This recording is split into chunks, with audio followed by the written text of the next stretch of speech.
الرشید سجا ہوا ہے، میرے مولا امام رضا بیٹھے ہوئے ہیں. ایک شخص نے آواز دے کر کہا ہے فرزند رسول آپ لوگوں کا یہ عقیدہ ہے کہ علی قسیم النار والجنہ، علی جنت اور دوزخ کے تقسیم کرنے والے ہیں. میرے مولا نے فرمایا یہ حدیث پیغمبر ہے، ہمارا عقیدہ نہیں ہے. یہ نبی کی حدیث ہے کہ علی جنت اور دوزخ کے تقسیم کرنے والے ہیں. یا علی انت قسیم النار والجنہ، یہ پیغمبر نے نبی کو علی کو دیکھ کر فرمایا. میرے مولا نبی نے مولا علی کو دیکھ کر فرمایا یا علی تم جنت و دوزخ کے تقسیم کرنے والے ہو. تو مامون الرشید کی برابر سے آواز آئی کہ اے فرزند رسول یہ حدیث مجھے سمجھ میں نہیں آئی، سمجھائیں. حضرت فرمایا یہ تمہارا حق ہے، اگر تمہیں کوئی بات سمجھ میں نہ آئے تو سمجھنا تمہارا حق ہے، انکار کرنا کہ حق نہیں. اہل علم سے سمجھنا چاہیے. کہنے لگا مجھے سمجھائیے کہ یہ حدیث پیغمبر کا کیا مطلب ہے کہ علی جنت و دوزخ کے تقسیم کرنے والے ہیں. حضرت نے فرمایا جیسے قرآن کی آیت کبھی سمجھ میں نہ آ رہی ہو تو قرآن ہی میں سے کوئی آیت ڈھونڈ لو وہ اسے سمجھا دے گی. یفسر بعضہ بعض، قرآن کی ایک آیت دوسری آیت کی تفسیر کرتی ہے.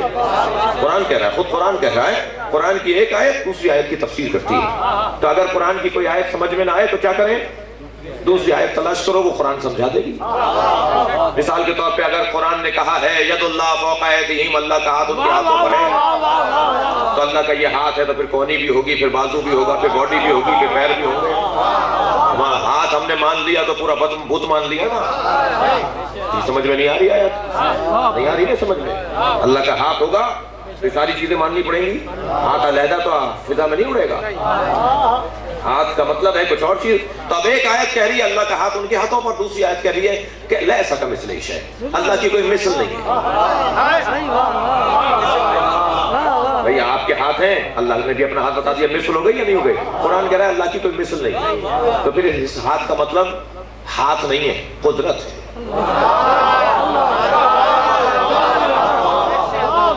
اس ہاتھ کا مطلب قدرت ہے. جی اسی طرح قرآن مجید کی اور آیات بھی ہیں جو دوسری آیت اور پہلی آیت کی تفسیر کر رہی ہے. آپ تھک رہے ہیں کچھ؟ ایک آیت دوسری آیت کی تفسیر کرتی ہے. اور یہی کیفیت کچھ احادیث پیغمبر کی ہے. کہنے لگے علی قسیم نار جنہ، نار اور جنت ہیں، علی دوزخ اور جنت کے تقسیم کرنے والے ہیں. یا فرزند رسول، اے فرزند رسول ہمیں حدیث سمجھ میں نہیں آ رہی. حضرت نے فرمایا میں ایک اور حدیث تمہیں سنا دیتا ہوں جو حدیث اس حدیث کو سمجھا. میرے مولا رضا نے فرمایا تم نے یہ حدیث تو سنی ہے، یہ حدیث تو تمہیں سمجھ میں آتی ہے کہ پیغمبر نے فرمایا یا علی حب کا ایمان و بغض کا کفر. اے علی تمہاری محبت ایمان ہے، تم سے نفرت کفر ہے. تو بس جو علی سے محبت کرے گا جنت میں جائے گا، جو نفرت کرے گا دوزخ میں.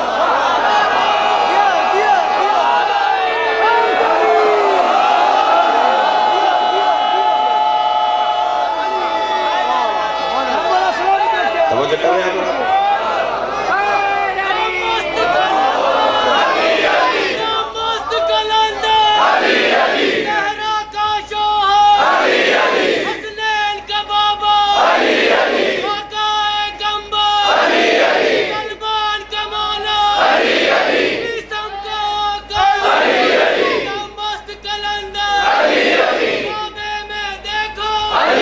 ماشاءاللہ.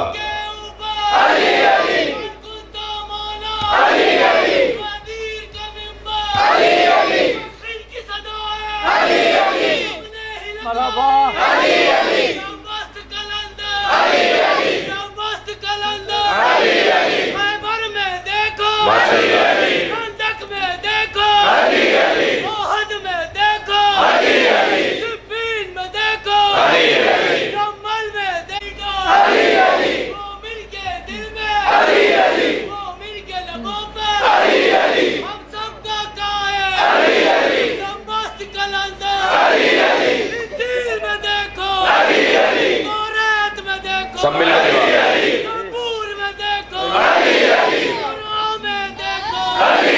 دریا کی روانی جو کی کہانی مست کلندر مست کلندر وہ سر پہ ملیں گے جنت میں ملیں گے پھر جام چلیں گے پھر جام چلیں گے سب مل کے پیئیں گے